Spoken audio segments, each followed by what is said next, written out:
হওয়া, এই অপরাধ যেন কখনো না হয়। যদি ভুলে কখনো হয়েও গিয়ে থাকে, আল্লাহর কাছে কিভাবে দোয়া করতে হবে। আর অন্তরের মধ্যে মানে ইচ্ছা নির্দেশের যে ব্যাপারটা, এটা যদি থেকে থাকে, তাহলে আজকের রাতে আমরা দোয়া করে বলবো, আল্লাহ তুমি আপনার মানুষের প্রতি পাবে,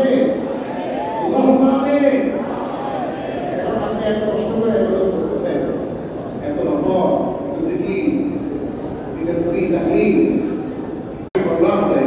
কাজেই অহিংস মানে অন্তর, একটা হিংসামুক্ত অন্তর নিয়ে আমাদের কাছে মধ্যে যারা আসছি, আসে তখন আল্লাহ আপনাকে ক্ষমা করবেন না। অন্যান্য ভালো কাজ করলেও সে শিরিক করে, মুশরিক হয়, তাহলে আল্লাহ আপনাকে ক্ষমা করবেন না। এটা স্পষ্ট জানা দিয়েছেন, ইন্নাল্লাহা লা ইয়াগফিরু আন ইউশরাকা বিহি ওয়া ইয়াগফিরু